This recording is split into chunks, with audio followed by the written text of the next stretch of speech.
Welcome to Let's Be Well Together podcast. We're your wellness check-in team. Join us each week or when you can. We enjoy exploring wellness concepts and reminding you to make time for wellness. This is episode 141. We hope our territorial acknowledgement improves allyship with Indigenous people within a reconciliation process. We're on the Haldeman Tract, located on the traditional territories of the Neutral, Anishinaabe, and Haudenosaunee peoples. We acknowledge the presence and traditional knowledge, laws, and philosophies of the Indigenous people with whom we share this land. You are listening to Let's Be Well Together podcast, and it's John Webster. I'm here with Riley Thompson. Hi, Riley. Hi, John. I sent to you a social media post I found from the Mental Health Commission of Canada, and it's a mental health check-in. I like it because it's kind of short, but also lots of food for thought.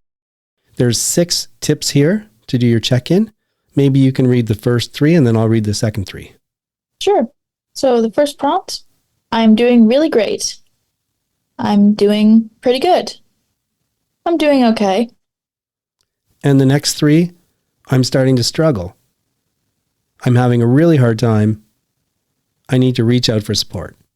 So obviously this is going from, kind of the best situation to a more challenging one in levels of degree. So what do you think about this? I love it. I think it's great. It's visually appealing. It's easy to understand. I'm thinking it's good for all ages. You're your age. I'm my age. Kids at camp can understand it. I think it's great. Yeah, I never really thought of that from that perspective. I think that's right. I mean, it's not that complicated. So I think even a child might be able to say where they fit on this. Now, I think you mentioned that you were doing something with camp that was kind of similar to this. What was that about? The last couple of years, I've worked as an inclusion counselor. So I work specifically with kids who require additional support, like one-on-one counseling support. And we use a lot of resources like this that help with emotion regulation. So for kids who have, say, anger management issues or OCD type personalities, these are really great to help ground, to help them stop and think about what they're feeling as they're behaving. So a kid who may be acting out or throwing things or is maybe just sitting in the corner being silent and isn't answering any questions or engaging in any activity or play, we would bring over a laminated sheet with something like this on it and ask them, where are you on the scale? Can you read the scale and point at where you are? And they would point at whichever heart or whichever message kind of signifies what they're feeling. And it can help us a lot in terms of, are they nervous? Are they shy? Or are they angry? Or are they upset? Do they want to go home? Or are they just overstimulated? It can help them get their message across if they don't have the vocabulary necessarily to explain how they're feeling yet. I'm thinking like really young kids, or if they just don't know how they're feeling, it can help them figure that out too. Obviously, we're not like teaching a course or saying this is how you use this system, but just from your experience, give me an example of kind of a couple times and from the perspective of how doing that affected what the child did next, and also how doing that may have affected how you interacted with the child. What might happen? Most of the time, it usually leads to a good response. I'm thinking last summer I worked with one camper who had obedient defiant disorder, and she would often get very angry and she would refuse to follow rules. She wouldn't listen. She would scream, throw things. It was overall just not great. But once you get her attention, you would ask her, hey, let me show you this. And can you tell me where on the chart you are? She would obviously still be angry, but she would at least stop, look, point. I was like, okay. That's when you ask, what's making you feel that way? How can I help? Would playing with little Johnny help? Do you miss your mom? Are you having a good day? Would you like me to step away? Would you like to talk to counselor so-and-so? Right? So it can help you figure out which kind of questions to ask depending on how they're feeling. If they're having a great day, then it'll help you, okay, now I know. Or if they're having a great day or a horrible day, you can help figure out what kind of triggered that and how to move forward with those negative emotions. And did you find that tended to have successes? Like it tended to have an impact where maybe the child would start feeling a bit better or acting out a little bit less? It depended on the child, but for the most part, I found it was pretty solid. The hardest thing was getting their attention because they're all young kids and they don't want to listen. Right. Like if they're freaking out, they don't want to stop and read a stupid piece of paper. But once they do, then you have their attention after that first question for the most part, and then you can, okay, well, let's go play something else. Let's go do this. Let's go do that. So I've had good experience with this in the past. Well, let's shift gears, because when I first saw this, I never even considered it in that context. So I think it's really interesting that something like this could be a useful tool for dealing with children, and I can see how it could be. So that's really fascinating. I was thinking of it more, like if I was doing this, I'm always talking about check-ins on our show. I like putting myself somewhere on this spectrum, and maybe it's between two or on two, but then think, okay, why? Like, what's happening? To me, it makes me go back to think, what am I missing? Like, what's off? Try and zero in on which of my areas of wellness I'm maybe not firing on all cylinders right now. So I can imagine it being useful for myself too. So adults and for kids. So where are you today, by the way? I'm doing really great. Me too. Because we got a new podcast co-host. So that's fantastic. Actually, you know what though? Like I was having a rough work day. Oh, really? Yeah. Well, there's been a lot of, because of what I do, there can be a lot of time pressure. And also I do a lot of work where I'm supporting other people. Right. And so in that context, if there's stress at that end, it's adds to a little stress at my end. So I did finish work. Things progressively got better and more under control, but I did have to take a few deep breaths after work and then change gears. But now, so if I did this, say at 2:00 today, I would say I'm doing okay. If I did it at 5:00, I would be doing pretty good. But now that we're doing this podcast and having a good chat, I'm doing really great. So it's gone better for me. Hey, even being in the yellow is better than being in the purple. That's true. Yeah, I'm doing okay versus I need to reach out for support, I'd say is still a win. And then, I like to make the point too about the purple. So you're saying that because that's the one I need to reach out for support. People, unless they check out unless I post this, they won't see the colors. Right. And that's another message that we like to share, which is a lot of times if I'm feeling off, I don't need support, like in the sense of outside support, calling out to someone for help in the sense of something formal. Maybe I need to talk to Sheila, or maybe I need to talk to a friend or a colleague at work. But if you do feel like you need support, we really encourage people to reach out and get it. And if you look at this and you actually keep working your way down to the bottom and you see that, it is time to maybe get some help. I totally agree. And there's no shame in it, ever. Yeah, the way I often look at it is when I think of when people have asked for help, no matter what happened to them, my only focus is to find help for them. Like there's no judging. What's your experience? The exact same. Yeah, you're almost put in fight or flight mode. Someone's in need, and I like to think most people would do anything they can to help that person. And then meanwhile, we recently had someone on our show who had the opposite of the golden rule, and he likes to call it the carbon rule, which is to start treating yourself like you would treat other people. And because when we treat other people, we're like, hey, let's just find the help. Let's just get something going here. But if we're the ones who feel like we need support, I don't want to go talk to Riley because Riley's going to judge me. She's going to think I'm a terrible person, or she's going to think that I'm weak, or whatever it is. And so even though I would help others without judgment, I can't ask for help without judging myself. I feel like a lot of people are probably in the same boat too, because as much as you hear, on the news or on social media of, oh, if you need help, we're here for you. Always reach out. Like it's easy to preach that, but sometimes it's hard to really take those messages seriously. Yeah. And it's Ian Brisbane, by the way. I just forgot to mention, he was the one who came up with our carbon rule, which I love so much. Anyway, it's great. I really like this. It's very approachable. It's easy to use. And based on your experience at camp, I think it's great too, because you can either ask someone else to do it, especially with children or somebody like that, and we can work on it ourselves. So nice little mental health check-in from the Mental Health Commission of Canada. We are doing our 8-week focus on facets, and I got to start with a little apology. We're in week 3. In week 1, we talked about what interviews we'd play. And then last week I did the intro to both the mental and artistic wellness side of things.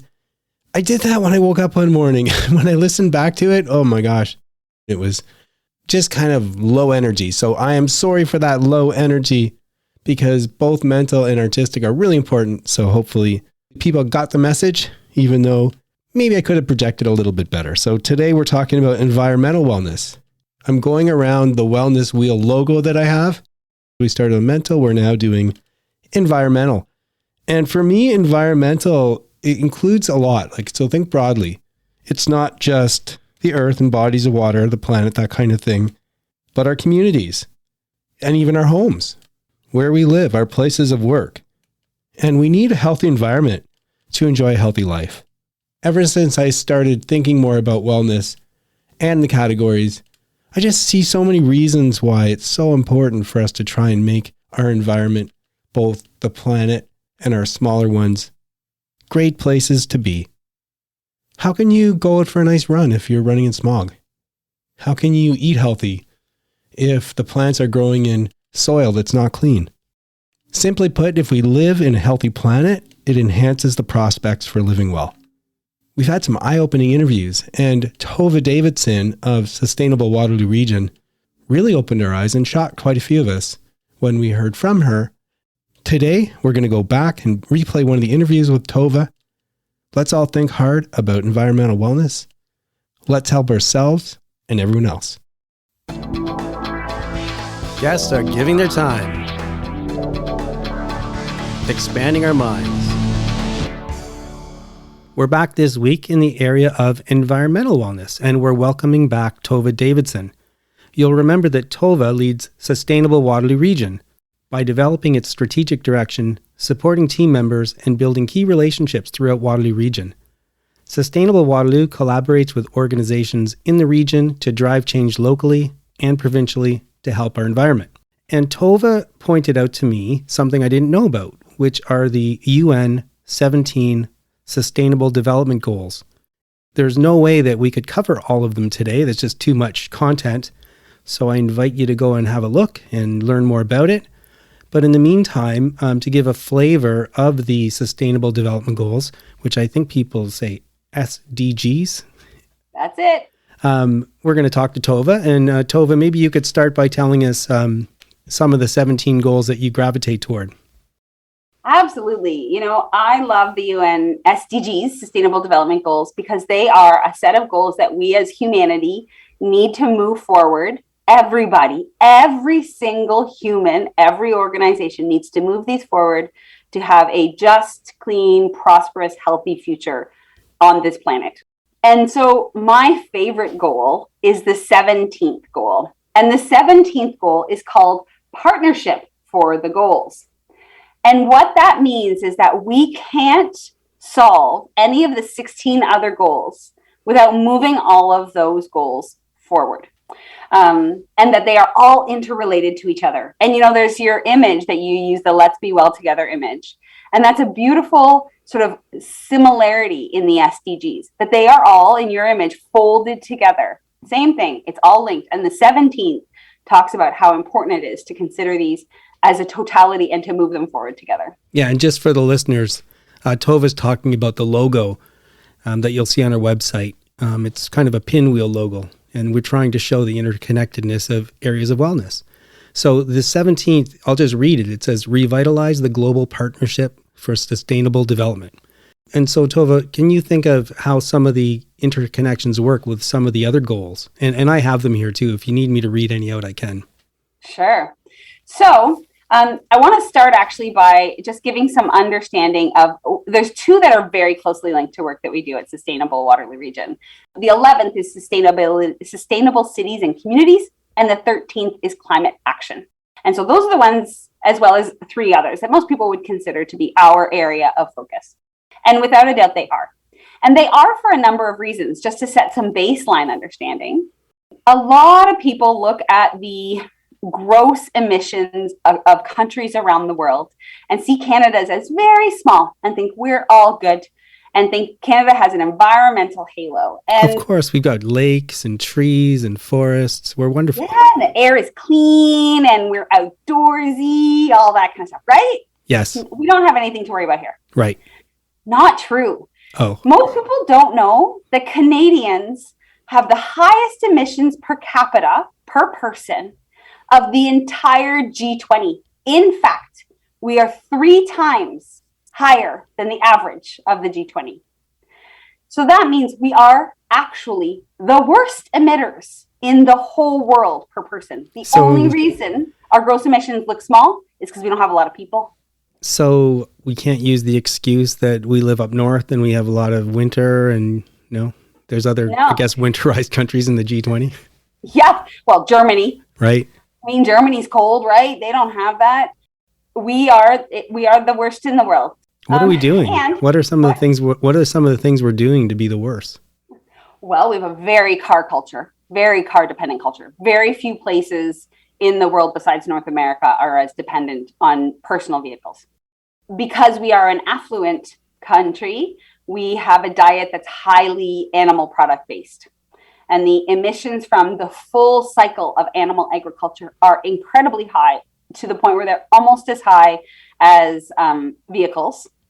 And in fact, Waterloo Region vehicles, I was saying vehicles earlier, 49% of the carbon footprint of Waterloo Region comes from transportation.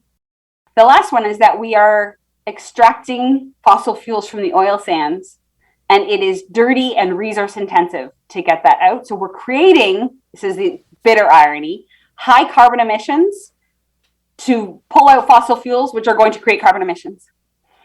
It's a bit of a make your head explode if you work in the environment. Yeah, no, it's very sobering. I mean, part of me wants to make a joke about it, but I'm actually taken aback by what you're telling me.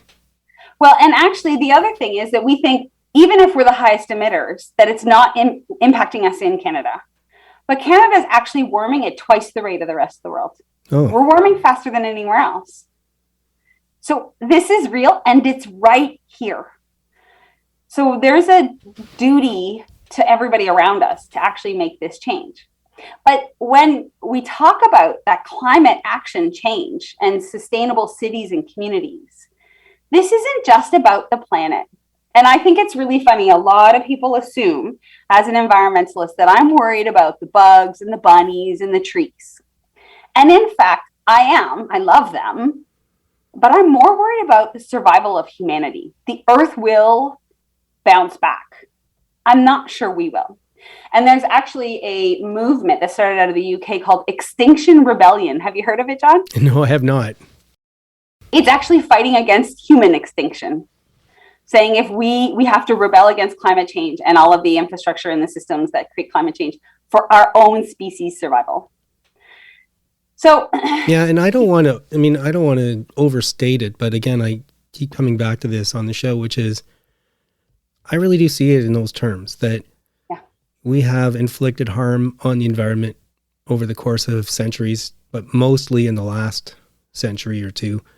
Mm-hmm. And we have a responsibility to fix it. And if we don't, bad things are going to happen to the planet, and we need to do something about it. 100%. And it is science-based. All of this is science-based, even when people want to argue that maybe it's not rooted in science. It really is based in science. And if you look at the scientific community, they 100% agree. The other thing to remember, too, is that it is the affluent who have created climate change, and it is the less privileged who are more impacted by climate change. And so it's the people we need to worry about. And when you say that, are you saying, for example, first world versus third world? Is it happening in Canada? How are you seeing it? So the answer is yes and yes. Oh. So it is first world and third world. So developed nations, things like Canada and the United States, Europe, as we went through the Industrial Revolution, we emitted an incredible amount and created infrastructure that now the rest of the world wants to follow and create as well for the economic prosperity we're so lucky to live with. And that means that as we see things like sea levels rise or major changes in our storm systems, that it's going to impact into the less developed or even island countries, that kind of thing. They're going to be impacted. But that's a bit too theoretical for a lot of people to internalize. So the examples I like to use are much more local. And there's two, if it's okay if I use two to demonstrate. Sure. One of them is if you think about driving your car. As I said, 49% of the carbon footprint in Waterloo region comes from transportation. That would be probably about the same in most urban areas.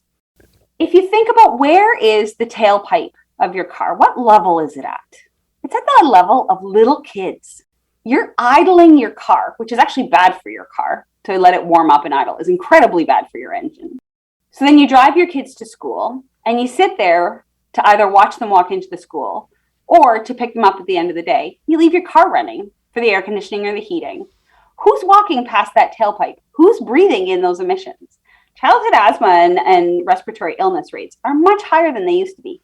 It's not a coincidence. The other is a much bigger way of looking at it, where if you think about the changes to our climate and who's impacted by those changes. I don't know about you, but I noticed in the summer of 2020 and 2021 that our rain patterns were different. Did you notice anything in our rain patterns locally? Well, I'm certainly noticing a lot of changing weather patterns and more serious issues. I didn't notice them so much in our area. Maybe I'm not paying enough attention, but I do see things like what's happening in the west coast of the US and even Canada, what's happening with hurricanes, what's happening with tornadoes in America. So I'm seeing lots. I just didn't see it here. So the thing that I noticed here is when I was a kid, and I am in my 40s, when I was a kid, if we had a rainy day in the summer, it would rain all afternoon or all day. It would be drizzling and then raining and then drizzling and then raining. And if it was hot, you'd go out and play in the rain. It was great. And the last couple of years, when it's rainy in the summer, it's just like the tropics. It's hot and sunny all day. The clouds come in, it pours for 45 minutes, and then it's gone.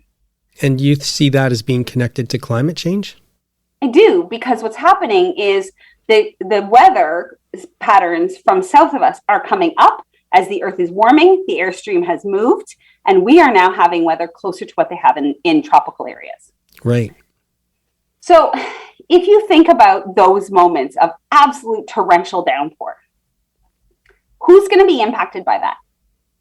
Well, those who are unhoused, the homeless, they don't have a place to go when that happens. And we actually did some research to talk to people who are unhoused and ask them what days are hardest for you. They said rain days are really hard because it gets cold, but extra shelter spaces don't open. It's only when it's really cold. And really hot summer days that turn into cool summer nights are brutal because they're cold. They're so cold at night, because they don't have any shelter, but they've been hot all day, so their bodies have trouble adjusting. So it is a local problem too. Right. And then on top of it, the less affluent areas of communities often have poorer water quality, poorer air quality, all of that kind of stuff. So it is a local justice issue. I'm definitely going to have you back, Tova, because I think we had a great conversation, although we didn't get to hit much on the sustainable development goals. So we're going to have you back and talk a little bit more about revitalizing the global partnership and how you have to have a partnership on and also work with all these different other goals to make things work. Just before I turn to the last question, and you'll know what it is from the last show, you did mention before we started that you also had thoughts about gender equality. And so number 5 on the UN 17 SDGs is achieve gender equality and empower all women and girls. And you see that connection as well. I can't tell you how much I see that connection. It's interesting. There is actually something called environmental misogyny. And environmental misogyny comes from the foundation that a lot of the people working in climate action and in environmental movement are women. But to be able to change our systems to get to a low carbon future may take power away from those who hold it now, which is traditionally men. So, it is actually changing the balance of power. And so those two are so closely linked. On top of it, in developed nations, when climate change starts to happen and people's livelihoods start to change, often what happens is the men will leave rural areas or their home communities, go to the city, look for work. The women are left at home to care for the family, care for the children, make the food, care for the home, do all of that. And so the weight of climate change rests on the shoulders of the women. So they are so closely interlinked. And if we can raise up women's education, girls' education, we can then create a more prosperous economy, which means that then they can get out of that base level of Maslow's hierarchy of needs and get up into areas of environmental considerations and all of that sort of thing. Well, the one thing that's obvious to me when I look through these goals is there is a lot of work to do. Fortunately, I'm one of these optimistic people that believe that a community of people working together can achieve great things. So if I like your thought that if we all start working on these objectives collectively, we can really make things better, and we really should. I think so too. Okay, so we're back. Now, you know what the last question is. We're always trying to find balance between so many areas of wellness. And I've identified the 8 that are important to me. I'm sure different people would have different categories that they gravitate towards. But for you, can you think of any area of wellness that you're neglecting right now? And if so, can you think of even one activity that you could do to foster wellness in that area? So I'm looking at your logo. And the social one, I think, is something that a lot of us during the pandemic are struggling with. And as all of the restrictions are starting to lift, I actually am feeling a fair amount of anxiety of getting back to things that I love. And a lot of those things are social. I believe in community. I think, and you do too, John, that is where our future lies and where our wellness lies. And so that idea of like that social wellness and feeling comfortable and that social anxiety is something that's hitting, I think, a lot of us, including me right now. And the thing that I'm finding I need to do is to start to build bubbles of people where I know vaccination status, I know lifestyle things, and baby step back in, and where it's a safe place to be like, oh, I'm kind of concerned about this. Can we just check back in? Can we all do some rapid testing? Can we all do something to alleviate that social anxiety, to ease back into what we really truly are as social beings? In terms of context, we're recording this show now, but it probably won't air for a couple of months. By the time it airs, this probably won't be apt anymore. But right now, we're kind of toward the end of the pandemic, I hope. And I'm actually going to a wedding on the weekend. And I'm really looking forward to it, but I am nervous, but I'm more looking forward to it. And not too long ago, my wife had to go somewhere and dress up.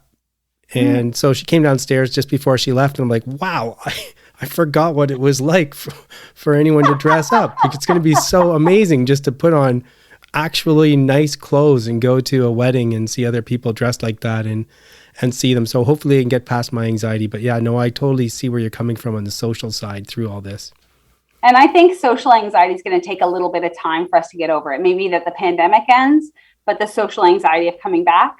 You know, there's those of us who are extroverts who like to be out in society. And then there are those who are naturally introverts, where it's always been effort to be out and create those social connections. As much as they need it, they have to work on it. I think it's going to be extra hard for them. So being kind and understanding with each other, and understanding that it's hard and we're all carrying a weight and some trauma from a global pandemic, and just move forward with kindness, compassion, and support. That's a great idea. Yeah. Well, thank you very much, Tova, again. And I probably am going to harass you again somewhere down the road to get a little more into these sustainable development goals. But thank you very much for your time. Looking forward to it. Thanks for having me. We love our listeners, and thanks for joining us. Please help spread the word about Let's Be Well Together podcast. Follow us and rate us on Spotify, Apple, Google, or your favorite podcast platform. Follow us on Instagram at lets.be.well.together, and let your friends know about us. There's a thought. Popped up while running. As I do lots of weeks, I listened to the last episode while I was out for a run, in part. On Tuesday mornings, I like to jog over to a place where I can do intervals. Fast section, then slow, fast, and repeat. And then I jog home. So I like to listen to the episode while I'm jogging over, and then I put some kind of music on, maybe something high intensity, and then listen to the podcast again on my way home, and then as I go to work. I thought, hey, during this focus of Facets, it reminded me of something I often think about when I'm running, which is interview guests. And it's not unusual for somebody to reach out to us ask if they can have a chat. They're trying to get a message out. And we're like, sure, we'd love to have that conversation. And they seem really grateful. Oh, thanks very much for getting the message out. This is a quick note to say right back at you, because I don't see it as us helping them. I see it as them helping us. I'm learning so much from conversations with guests. Sometimes it helps me refine the theory. Sometimes it helps me look at some aspect I hadn't even thought of before. Sometimes I learn facts that kind of blow me away and help me try and figure out for the activities I'm working on to enhance wellness in different categories, some things that I can do. And that really dovetailed nicely into the environmental side. And I think this pop-up is going up when we highlight environmental as part of our focus on facets. Boy, there's so many things I've learned from talking to people, whether they're co-hosts or guests, about things that I can do to make my home a nicer place to be, how I can help do things that help protect the environment. It's been really amazing. So for all those people who think, thanks, Let's Be Well Together podcast for putting us on your show, hey, right back at you. Thanks for coming and helping us learn things.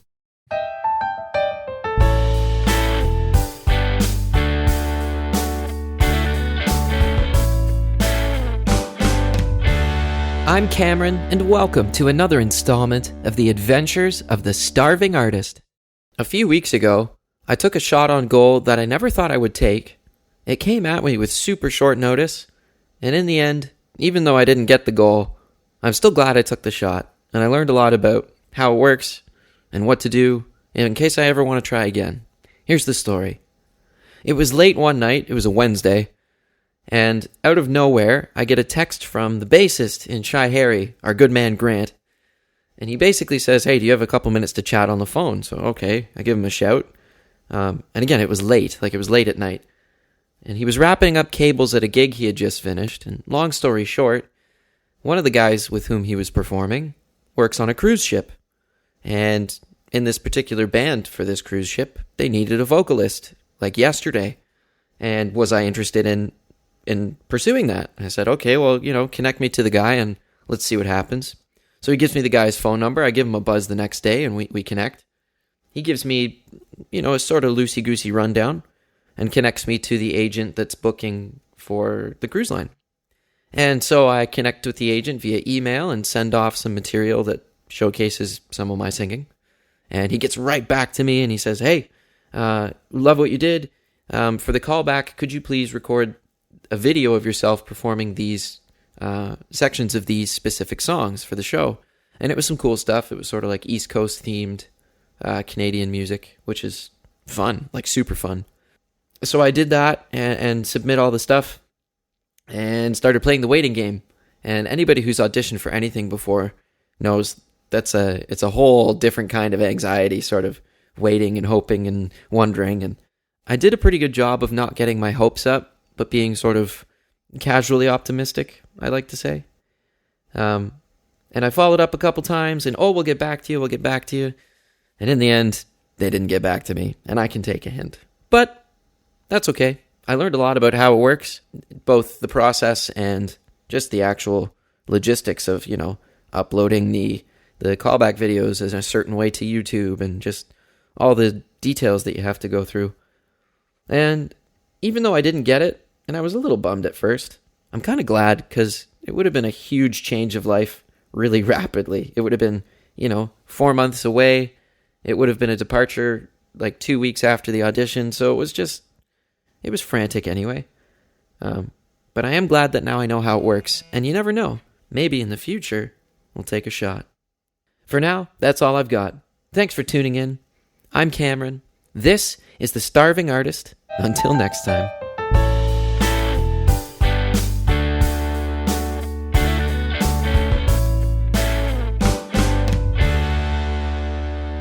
Please remember that we're not providing advice. We hope to inspire you to work towards balance, and we urge you to consult with qualified people if you need advice. The people on the show are speaking in their personal capacities. Their views expressed are their own, and don't represent the views or opinions of their outside contacts, their employers, or anyone else. We try to get things right, but we can't guarantee everything we say is correct, or that the things we talk about will work for you. Let's be well together, and let's be sure to do that in a safe way. And it's sign-off time. It's Sheila here with Elise and John. Hello. Hello. I have had almost a holiday week for me. I only had to work 2 days this week. So on Wednesday, I went out and did a little pottery and went out for lunch. And on Thursday, I did a whole bunch of cleaning and gardening. And then we had some guests over on Friday. And I think John will tell you more about that because it was a really great experience that we had. And then on Saturday, I went out with some work colleagues. So I've just been socializing and enjoying this fabulous weather. The fall is just amazing. What about you, John? Okay, so you want me to talk about the dinner? Yeah. Well, I think this is what you're talking about. We are always looking to find new food to add to our repertoire, stuff that we like to cook regularly. And a little while ago, we were trying to figure out what we could do with some extra egg yolks, and we found carbonara, carbonara sauce. So pasta carbonara. And then we looked it up, and it's the recipe we use is really easy. We cut up some vegetables, cook them, and while that's happening, cook up noodles and make the sauce. We had people coming over, and we thought, hey, that would be something that we could cook, and even while they're there. Yeah, because my problem is when I'm having people over, I really like to have everything pre-cooked so we can actually just sit and enjoy and, have things warming. But John decided he was going to do this. So like this, you have to cook and eat right away. So how are you going to do that? Well, it's not only that. I didn't want to make it a really big imposition, and this is something that's faster to cook. True. So Sheila, even though I was trying to have her not work so hard, worked all day, cleaning house, doing all kinds of stuff. Like basically worked the entire time I was working. Yeah. And then also cut up all the stuff we needed. And it was just a really cool experience. We have an island with a stovetop on it so that I can be cooking while I'm talking to people. So we just sat there at the island and put the dinner together and then had dinner. And it was almost like being in a restaurant. It was really cool because they were sitting down and John started cooking. And I was like, well, we have to have the salads. Like, can I just serve the salads while you're watching John cook? And they were like, yes. So I served the salads and we all had salad and John kept cooking away. And then by the time we were done having the salads, I took the plate away. The mains were ready. And then I'm like, so do you just want to eat at the island? They're like, yeah. So we did. And I had the apple crumble cooking while we were eating that. And then out it came. It just was like a gourmet fancy kitchen, like dinner. It was a really great experience. So I really enjoyed it. But meanwhile, it felt really cozy because it was friends and we were just shooting the breeze. What a great night. Yeah, really great. How are you doing, Elise? I'm doing really well. Haven't been up to too much, but we kind of came to the realization that you're having a baby coming in 4 weeks. It's like dawning on you. It's starting to dawn on you. And we're kind of at the point where we're like, it could happen anytime, just depending on how things go. So we've started to really go through everything we have that we've just kind of thrown into a closet and have been organizing everything. We've got the diaper caddy ready. We have clothes already washed and put away. And then we're also starting to get some meal prep going.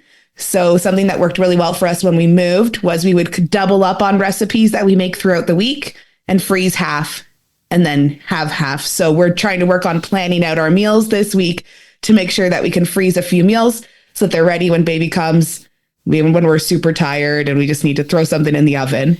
And what's the baby name this week, Elise? This week it is a spaghetti squash. Baby squash. I was going to ask you, how's the butternut squash doing? Yeah. So it's baby squash. He already was a butternut squash and now we're a spaghetti squash. Sometimes the sizes don't really make sense to me. I think it's based on weight as well, but we're at a spaghetti squash. So he's getting pretty big, which means, I come home with some sore feet, maybe sore back sometimes, but nothing too unmanageable. Very good. And I'm sorry for those of us who are a little older generation have no idea what a diaper caddy is. Oh, no, I just have a cart that I had from my classroom that I turned into a diaper station. So I have all the diapers set up there and wipes set up. They're ready to go. That's very teacher-esque, Elise. It is. Yeah, I'm very much a primary teacher. Oh, that is so funny.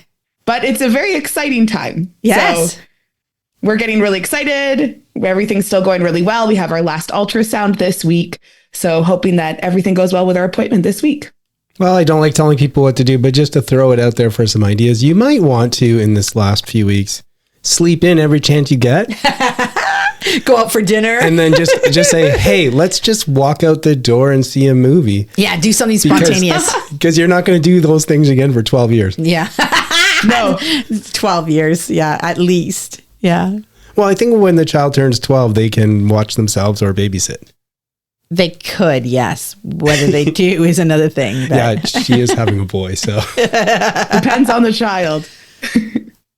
Well, that's it for us. Thank you so much for joining us this week, and we hope you're able to join us again soon. That is it for today's show. Please try and make wellness a priority. You deserve it.